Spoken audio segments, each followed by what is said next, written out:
വാശിയേറിയ പ്രചാരണ കോലാഹലങ്ങൾക്കൊടുവിൽ ഇന്ന് നിലമ്പൂർ വിധി എഴുതുകയാണ്.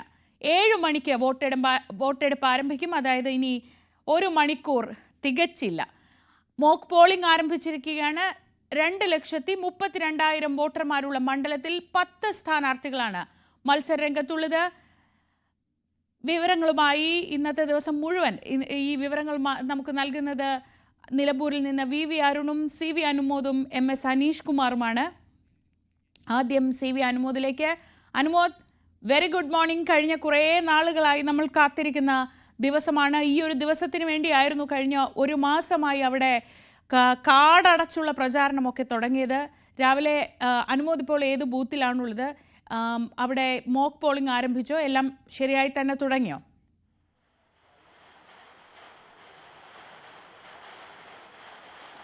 Good morning Sreeja. ഞാനിപ്പോൾ ഉള്ളത് വീട്ടിക്കുത്ത് LP സ്കൂളിലാണ്. ഇവിടെയാണ് ആര്യാടൻ ഷൗക്കത്ത്, UDF സ്ഥാനാർത്ഥി ആര്യാടൻ ഷൗക്കത്ത് വോട്ട് ചെയ്യാൻ എത്തിച്ചേരുക. ഇവിടെ രാവിലെ 5:30 മുതൽ തന്നെ മോക്ക് പോളിംഗ് നടപടികളൊക്കെ തന്നെ ആരംഭിച്ചു. ഇവിടെ 4 ബൂത്തുകളുണ്ട്. ഇവിടെ എല്ലായിടത്തും മോക്ക് പോളിംഗിൻ്റെ ഭാഗമായിട്ട് സംവിധാനങ്ങൾ പരിശോധിച്ചിട്ടുണ്ട്. നിലവിൽ പ്രശ്നങ്ങളൊന്നും തന്നെ എവിടെയും കാണിച്ചിട്ടില്ല. ഇപ്പോൾ നമുക്ക് ദൃശ്യങ്ങളിൽ കാണാം. പരിശോധനാ നടപടികൾ തുടരുകയാണ്. 10 സ്ഥാനാർത്ഥികളാണ് ഇവിടെ മത്സരിക്കാനുള്ളത്. അവരുടെ പ്രതിനിധികൾ ഈ മോക്ക് പോളിംഗിൻ്റെ ഭാഗമായി ബൂത്തിലെത്തിച്ചേർന്ന് യന്ത്രങ്ങൾ പരിശോധിക്കുന്നുണ്ട്. അതിൻ്റെ ദൃശ്യങ്ങളാണ് നമ്മൾ കാണുന്നത്. പ്രധാനമായിട്ടും നമുക്കറിയാം 10 സ്ഥാനാർത്ഥികളുണ്ടെങ്കിലും UDFൻ്റെയും LDFൻ്റെയും NDAയുടെയും സ്ഥാനാർത്ഥികൾക്ക് പുറമെ PV അൻവർ എന്ന സ്വതന്ത്ര സ്ഥാനാർത്ഥി ഇത്തവണ ഈ ഒരു തെരഞ്ഞെടുപ്പിൻ്റെ ഭാഗമായി മത്സരരംഗത്തുണ്ട്. അതാണ് ഈ ഒരു തെരഞ്ഞെടുപ്പിൽ ഏറ്റവും നിർണായകമായിട്ടുള്ള ഘടകമെന്ന് നമുക്കറിയാം. ഇതിൽ 2,32,000 എന്ന വലിയ ഒരു വോട്ടേഴ്സിൻ്റെ സംഖ്യയാണ് ഉള്ളത്. അതിൽ തന്നെ 7,000-ഓളം പേർ പുതിയ വോട്ടർമാരാണ്. അവരുടെ വിധി, അവരുടെ ചിന്തകൾ, അവരുടെ തീരുമാനം അത് ഈ ഒരു തെരഞ്ഞെടുപ്പിനെ സംബന്ധിച്ച് വളരെ പ്രധാനപ്പെട്ടതാണ്. കാരണം കടുത്ത മത്സരം നിലനിൽക്കുന്ന മണ്ഡലത്തിൽ ഓരോ വോട്ടുകളും വളരെ നിർണായകമാണ്. അതുകൊണ്ട് തന്നെ ചെറിയ ഒരു വ്യത്യാസത്തിൽ ജനവിധി നിശ്ചയിക്കുന്നതിൽ പുതിയ വോട്ടർമാരുടെ പങ്ക് വളരെ വലുതാണ്. നമുക്കറിയാം, തികച്ചും അപ്രതീക്ഷിതമായിരുന്നു നിലമ്പൂരിലെ ഈ ഒരു ഉപതെരഞ്ഞെടുപ്പ്. നേരത്തെ ഏപ്രിലിൽ ഉണ്ടാകുമെന്ന് പ്രതീക്ഷിച്ചിരുന്നു. പക്ഷേ എഹ്ജാമും മറ്റു വിഷയങ്ങളും ഒക്കെ കാരണം തെരഞ്ഞെടുപ്പ് നീണ്ടുപോയി. ഉപതെരഞ്ഞെടുപ്പ് ഉണ്ടാകില്ല എന്നുവരെ കരുതിയ ഒരു ഘട്ടത്തിലാണ് അപ്രതീക്ഷിതമായി ഒരു ഞായറാഴ്ച ഉപതെരഞ്ഞെടുപ്പ് പ്രഖ്യാപിക്കുന്നത്. അവിടെ നിന്ന് ഇങ്ങോട്ട് സസ്പെൻസുകളുടെ പെരുമഴ എന്നൊക്കെ നമ്മൾ പറയാം. അത്രമാത്രം സസ്പെൻസുകൾ നിറഞ്ഞതായിരുന്നു ഈ തെരഞ്ഞെടുപ്പിൻ്റെ ഓരോ ഘട്ടവും. ആദ്യഘട്ടത്തിൽ UDFന് അനായാസമാകും സാഹചര്യങ്ങൾ എന്നൊരു വിലയിരുത്തലുണ്ടായിരുന്നു. പ്രത്യേകിച്ച് PV അൻവർ UDFനൊപ്പം സഹകരിക്കാൻ തയ്യാറാകുന്നു. അതിനു പുറമെ UDFൻ്റെ അനുകൂലമായ ഘടകങ്ങൾ ഒട്ടേറെ ഉള്ള മണ്ഡലം, LDFന് സ്വതന്ത്ര സ്ഥാനാർത്ഥി വന്നേക്കുമെന്നുള്ള വിലയിരുത്തൽ, അത്തരത്തിലുള്ള സാഹചര്യങ്ങളൊക്കെ UDFനെ സംബന്ധിച്ച് പ്രതീക്ഷ നൽകുന്ന ഘടകങ്ങളായിരുന്നു. പക്ഷേ PV അൻവറും UDFുമായി സ്ഥാനാർത്ഥി പ്രഖ്യാപന സമയത്ത് വഴിപിരിഞ്ഞതോടെ ഇവിടുത്തെ മത്സരം വീണ്ടും കടുത്തതാകുന്നു. വിലയിരുത്താൻ കഴിയാത്ത തരത്തിലുള്ള സാഹചര്യത്തിലേക്ക് പോകുന്നു. LDFൻ്റെ സ്ഥാനാർത്ഥിയായി CPM സംസ്ഥാന സെക്രട്ടറി അംഗം M സ്വരാജ് മത്സരിക്കുന്നു, അതും പാർട്ടി ചിഹ്നത്തിൽ. തുടർന്ന് അനുനയങ്ങൾക്ക് വഴിപ്പെടാതെ PV അൻവർ മത്സരരംഗത്തേക്ക് ഇറങ്ങുന്നു. സ്വതന്ത്ര സ്ഥാനാർത്ഥിയായി PV അൻവർ കൂടി രംഗത്തെത്തിയതോടെ നിലമ്പൂരിലെ തെരഞ്ഞെടുപ്പ് ചിത്രം പ്രവചനാതീതമായി മാറുന്ന ഒരു സാഹചര്യമാണ് കണ്ടത്. ഒരു ഭാഗത്ത് ആര്യാടൻ ഷൗക്കത്തും മറുഭാഗത്ത് M സ്വരാജും അവർക്കൊപ്പം നാട്ടുകാരനും 9 വർഷം ഇവിടെ MLAയുമായ PV അൻവർ കൂടി എത്തിച്ചേരുന്നതോടെ നിലമ്പൂരിലെ തെരഞ്ഞെടുപ്പ് ചിത്രം തികച്ചും പ്രവചനാതീതമായ ഒരു സാഹചര്യത്തിലേക്ക് മാറി. തുടർന്ന് നമ്മൾ കണ്ടത് കാടടച്ചുള്ള പ്രചരണമാണ്. എല്ലാ മുന്നണികളും അവരുടെ എല്ലാ ആയുധങ്ങളും പുറത്തെടുത്തുകൊണ്ടുള്ള അതിശക്തമായ പ്രചരണമായിരുന്നു ഇവിടെ നടന്നത്. UDFൻ്റെ സ്ഥാനാർത്ഥിക്കായി കോൺഗ്രസും ലീഗും മറ്റ് ഘടകകക്ഷികളെല്ലാം കൈമെയ് മറന്ന് പ്രവർത്തിക്കുന്ന കാഴ്ച. മുഖ്യമന്ത്രി മണ്ഡലത്തിൽ ക്യാമ്പ് ചെയ്ത്, മന്ത്രിമാരും മുതിർന്ന നേതാക്കളുമൊക്കെ മണ്ഡലത്തിൽ ക്യാമ്പ് ചെയ്ത് പ്രവർത്തിക്കുന്ന കാഴ്ച. അതോടൊപ്പം അല്പം വൈകിയാണെങ്കിലും സ്ഥാനാർത്ഥി രംഗത്തേക്ക് വന്ന NDAയ്ക്ക് വേണ്ടി മുതിർന്ന നേതാക്കളും പ്രചരണ രംഗത്തേക്ക് വന്നിരുന്നു. ഇതിനെല്ലാം പുറമെ സ്ഥാനാർത്ഥിയായി എത്തിയ PV അൻവറിൻ്റെ പ്രചരണം ഏറെ വ്യത്യസ്തമായിരുന്നു. ചില പോക്കറ്റുകൾ മാത്രം കേന്ദ്രീകരിച്ച് ശക്തമായ പ്രചരണം നടത്തി അദ്ദേഹത്തിൻ്റെ ലഭ്യമാകാൻ സാധ്യതയുള്ള വോട്ടുകൾ മാത്രം കേന്ദ്രീകരിച്ച് അല്പം വ്യത്യസ്തമായിരുന്ന ഒരു പ്രചരണം, അതായത് LDFനും UDFനും ഒപ്പം കാർഡടച്ചുള്ള പ്രചരണമായിരുന്നില്ല അൻവർ നടത്തിയത്. അൻവർ ഓരോ തനിക്ക് വോട്ട് ലഭിക്കുമെന്ന് ഉറപ്പുള്ള കേന്ദ്രങ്ങൾ മാത്രം ഫോക്കസ് ചെയ്തുകൊണ്ടുള്ള ഒരു പ്രചരണമായിരുന്നു അൻവറിൻ്റേത്. അത്തരത്തിലുള്ള പ്രചരണങ്ങളെല്ലാം കഴിഞ്ഞ് ഇന്നിപ്പോൾ പോളിംഗ് ബൂത്തിലേക്ക് നിലമ്പൂർ എത്തുകയാണ്. നല്ല ശബ്ദം കേൾക്കുന്നുണ്ട്. അത് മഴയുടെ ശബ്ദമാണെന്നാണ് ഞാൻ മനസ്സിലാക്കുന്നത്. രാവിലെ തന്നെ മഴ ആരംഭിച്ചിട്ടുണ്ടോ?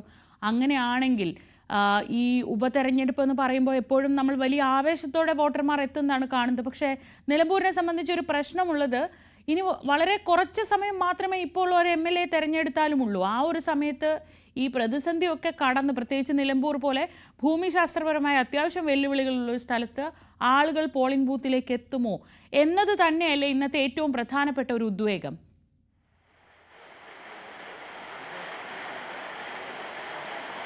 ശ്രീജ, അതുതന്നെയാണ് ഇവിടെ എല്ലാ രാഷ്ട്രീയ കക്ഷികളെയും ഒരുപോലെ ആശങ്കയിലാക്കുന്ന ഒരു കാര്യം. ഇത് അടിച്ചേൽപ്പിച്ച ഒരു ഉപതെരഞ്ഞെടുപ്പാണെന്ന പ്രചാരണം നിലനിൽക്കുന്ന ഒരു സാഹചര്യം കൂടിയുണ്ട്.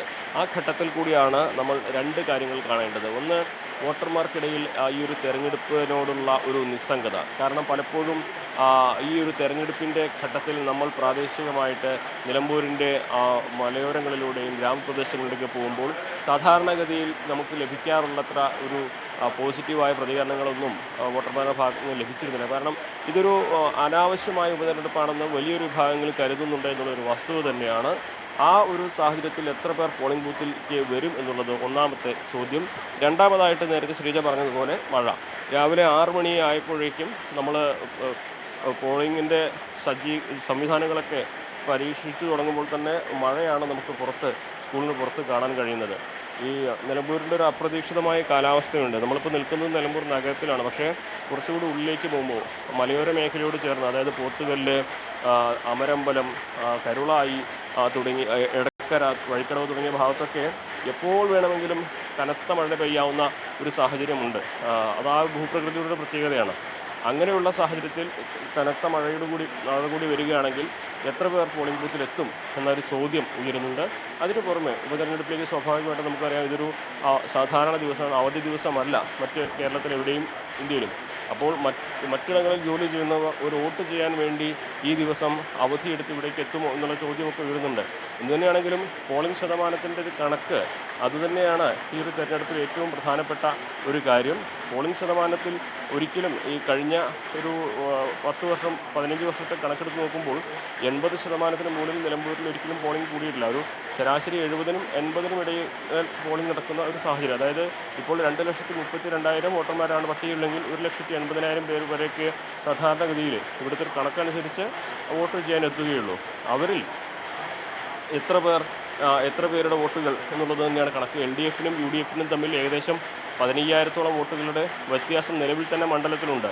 ആ ഒരു വ്യത്യാസം മറികടക്കുവാനാണ് പലപ്പോഴും LDF സ്വതന്ത്ര സ്ഥാനാർത്ഥികളെ ഉപയോഗിക്കുന്നത്. അതായത് സുരക്ഷിതമായിട്ടുള്ള പാർട്ടി വോട്ടുകൾക്ക് പുറമെ മറുവശത്തു നിന്നും നിഷ്പക്ഷരായി നിൽക്കുന്നവരിൽ നിന്നും വോട്ടുകൾ സമാഹരിച്ച് വിജയം നേടുക എന്ന ലക്ഷ്യമാണ് സ്വതന്ത്ര സ്ഥാനാർത്ഥികളെ കൊണ്ട് ഉദ്ദേശിക്കുന്നത്. ആ ഒരു റോളിൽ അൻവർ 2 തവണ വിജയിക്കുകയും ചെയ്തു. അപ്പോൾ ഇത്തവണ അൻവർ സ്വതന്ത്രനായിട്ട് തന്നെ നിൽക്കുമ്പോൾ മുൻപ് അൻവർ നേടിയ വോട്ടുകൾക്ക് പുറമെ LDFിൽ നിന്നും UDFിൽ നിന്നും അൻവർ വോട്ടുകൾ സമാഹരിക്കുമോ എന്ന ചോദ്യമാണ് ഉയരുന്നത്.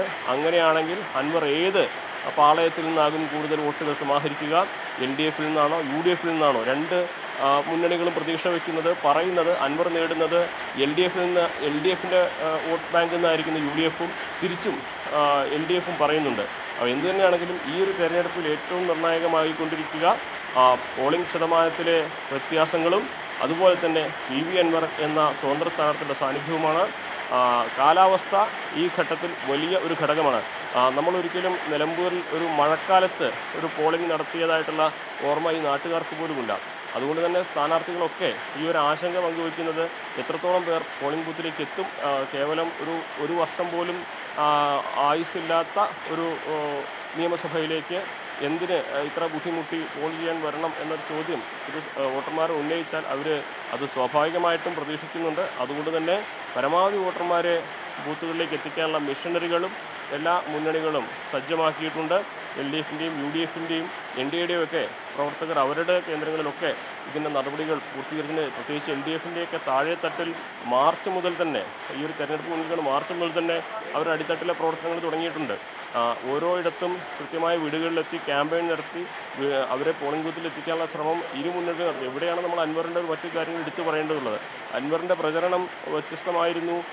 അത് ഇരു മുന്നണിയിൽ നിന്നും വ്യത്യസ്തമായൊരു തരത്തിലായിരുന്നു. അദ്ദേഹം എല്ലായിടത്തും പോയിട്ടില്ല. അദ്ദേഹത്തിൻ്റെ വാഹനങ്ങൾ DJ വാഹനങ്ങളും അദ്ദേഹത്തിൻ്റെ അനൗൺസ്മെൻറ്റുകളും അദ്ദേഹത്തിൻ്റെ വീഡിയോകളൊക്കെ ആയിട്ട് നിലമ്പൂർ മണ്ഡലത്തിലുടനീളം 10ഓളം വാഹനങ്ങൾ പോയിരുന്നു.